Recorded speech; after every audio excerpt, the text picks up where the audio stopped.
कलयुग का सबसे जरूरी ग्रह, ग्रहों की सीरीज चल रही है, तो कलयुग में सबसे इंपॉर्टेंट क्या है? पैसा, लग्जरी, सुख कौन देता है? शुक्र।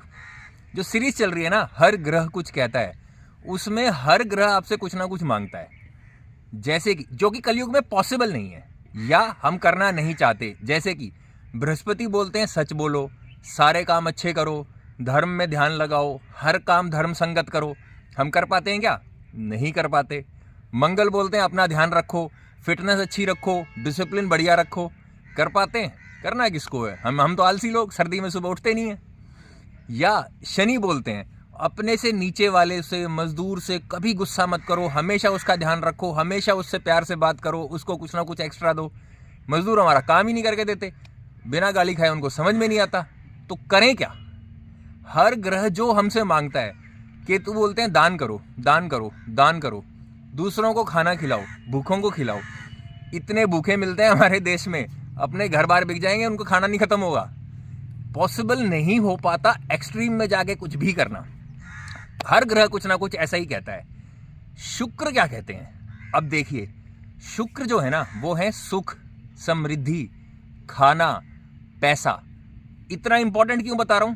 क्योंकि हमें जीने के लिए खाना तो चाहिए ना, घर तो चाहिए, उसके लिए चाहिए पैसे। वो आएंगे शुक्र से। आएंगे कैसे वो भी बताऊंगा। वीडियो तो देखनी पड़ेगी पूरी, क्योंकि अगर नॉलेज का फायदा ना उठा पाओ तो फिर क्या फायदा। शुक्र एक ऐसा ग्रह है कि अगर वो आपकी कुंडली में अच्छा है या उसकी दशा चल रही है, खराब हालत है शुक्र की, फिर भी शुक्र की दशा जब आएगी ना, आपके पास कुछ भी ना हो, आपका एक भी काम ना हो रहा हो, सारी प्रॉब्लम्स आपके ऊपर हो, फिर भी आप खुश रहेंगे। आपको चारों तरफ सब अच्छा ही अच्छा होता मिलेगा, भले ही कुछ काम ना हो रहा हो, फिर भी आप खुश रहेंगे। इतना बढ़िया प्लैनेट, फीमेल प्लैनेट हम मानते हैं इसको। बृहस्पति जो है उसको हम मानते हैं सूर्य के कैबिनेट में, सोलर कैबिनेट में एडवाइजर हैं सूर्य के रिलीजियस और स्पिरिचुअल मैटर्स पे। ठीक है जी, धर्म के लिए धर्मगुरु हैं सूर्य के, राजा के। मंगल हैं उनके सेनापति। अब धर्म और लड़ाई को छोड़ के जितनी चीजें बच गई, सारी एडमिनिस्ट्रेशन, सारा पैसा, सारा धन कुबेर, सब कुछ, वो सब कुछ आता है शुक्र के पास। अच्छे कपड़े, खूबसूरती, ब्यूटी, कंफर्ट, लग्जरी, सब शुक्र से आता है। तो एक और एग्जांपल आपको देता हूं। आपने कोई शादी अटेंड करी होगी जिसमें विदाई आपने देखी होगी, तो देखा है शादी के टाइम लड़की चावल ऐसे पीछे फेंक के जाती है घर में। इसका मतलब क्या है? चावल शुक्र का सूचक है। तो इसको फेंकने का मतलब है यहां का शुक्र, यहां की सुख समृद्धि, यहां की लक्ष्मी यहीं छोड़ के जा रही हूं, घर से लेके नहीं जा रही। होता है ना, लड़की पैदा होती है बोलते लक्ष्मी आई है, बहू आते हैं बोलते लक्ष्मी आई है, तो वो बोलती है यहीं छोड़ के जा रही हूं, लेकर नहीं जा रही हूं। और जब अगले घर में जाती है तो वहां भी देखा होगा, कलश में चावल भर के पहले ऐसे बिखेरा जाता है पांव से मार के। वो क्या होता है कि अब यहां और ज्यादा सुख समृद्धि शुक्र लेके आई हूं। है ना इंपॉर्टेंट और लॉजिकल बात। अच्छा, ऐसी चीजें ढूंढ के लाने में ना मेहनत बहुत लगती है, तो भाई प्लीज रिक्वेस्ट है, सब्सक्राइब कर दिया करो, मुझे उसी से मोटिवेशन मिलता है। वीडियो के पैसे तो ले नहीं रहा हूं आपसे, तो क्या दे सकते हो मुझे? लाइक दे दिया करो, सब्सक्राइब दे दिया करो, उतने में ही खुश रहूंगा। आगे बढ़ते हैं। अब शुक्र का फायदा कैसे उठाना है? शुक्र परिवार में दिखाता है पत्नी को। तो पहली बात तो पत्नी का ध्यान रखना है, पत्नी की सेवा करनी है, खुश रखना है, ध्यान से रहना है उसके साथ, अच्छे से, लड़ाई झगड़ा नहीं करना है। यह है पहली शुक्र को सुधारने का तरीका। उसके बाद शुक्र बोलता है पैसे ले लो, लेकिन क्या करके लो? उसके लिए हमें देखना पड़ेगा शुक्र के साथ में क्या है। जैसे कि मान लीजिए शुक्र के साथ किसी की कुंडली में सूर्य है, तो ऐसे व्यक्ति को आप देखेंगे उसका घर हमेशा या तो कोई गवर्नमेंट का अपार्टमेंट होगा, या किसी गवर्नमेंट की इंस्टीट्यूशन, बड़ी सी इंस्टीट्यूशन के पास होगा, या उसका घर के आसपास मंदिर होगा। मंदिर भी सूर्य को दिखाता है, ऐसा कुछ होगा। मंदिर होगा, मंदिर से मेरा मतलब है मस्जिद, गुरुद्वारा, कुछ भी हो सकता है, क्योंकि ग्रह जो है वो रिलीजन में फर्क नहीं करते। सबके लिए सूर्य निकलता है तो सबके लिए निकलता है। अब अगर इस इंसान के, आपके कुंडली में शुक्र के साथ चंद्रमा है, तो आप कभी भी घर ढूंढना, कितनी भी जगह घर ढूंढना, आपके पास कितने भी पैसे हों, घूम फिर के आपको घर वही पसंद आएगा जिसके आसपास पानी का कोई सोर्स होगा। घर के आसपास कोई कुआं हो सकता है, कोई लेक हो सकती है, कुछ हो सकता है, आपको पानी के पास की ही जगह पसंद आएगी। और बिजनेस क्या करना चाहिए आपको? प्रोफेशन क्या होना चाहिए?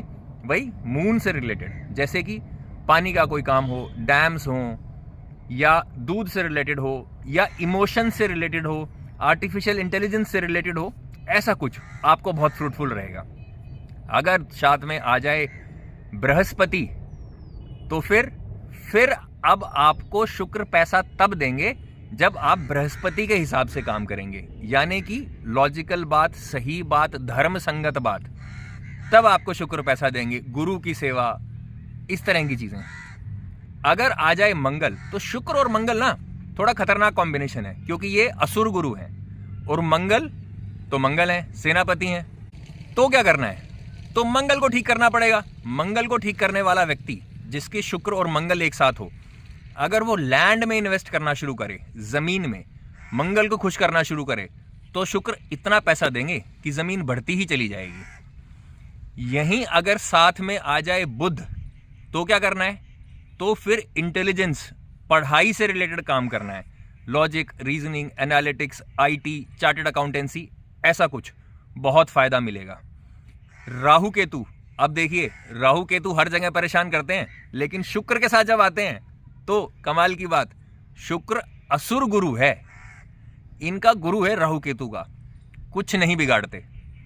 अगर राहु या केतु शुक्र के साथ हों तो कोई नुकसान नहीं करते, वेल्थ में बढ़ोतरी ही करते हैं, कुछ ना कुछ घटाते नहीं हैं। ऐसा है कुछ शुक्र। कोई ग्रह बचा क्या? आई थिंक सारे हो गए। और आगे बढ़ते हैं। शुक्र को शुक्राचार्य भी कहते हैं और शुक्राणु भी कहते हैं। तो मेल्स के लिए फीमेल का या बच्चे का सूचक शुक्र हो सकता है।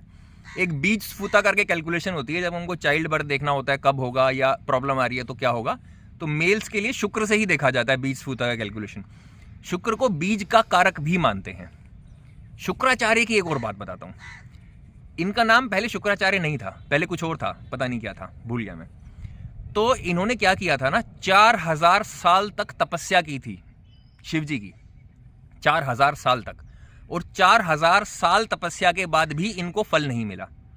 तो इन्होंने क्या किया, इन्होंने और कठोर तपस्या की, जिसमें 1000 साल तक इन्होंने सिर्फ यज्ञ के धुएं को खाकर जिंदा रहे।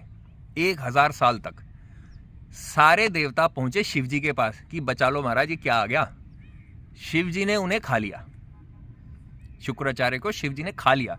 जब खा लिया, बॉडी के अंदर धारण कर लिया, तो कुछ जुगत लगाकर, वो डिटेल क्योंकि मैं फैमिली वीडियो है तो मैं डिटेल में नहीं बोलूंगा कैसे, कुछ जुगत लगाकर शुक्र वहां से निकले। उसके बाद इनका नाम शुक्र आचार्य पड़ा और उसके बाद ही इन्हें बीज स्फुता कहा जाता है। ऐसी कुछ इनकी कहानी है। तो सोचो, जिसने इतनी तपस्या की हो, बृहस्पति के पास सिर्फ एक धर्म का डिपार्टमेंट, मंगल के पास सिर्फ एक सेनापति का डिपार्टमेंट, और शुक्र के पास सब कुछ है ना। इंटरेस्टिंग और बहुत ही पावरफुल इंटरेस्टिंग प्लैनेट। कलयुग में यही काम आता है, क्योंकि ये कुछ मांगता नहीं है, सिर्फ देता है।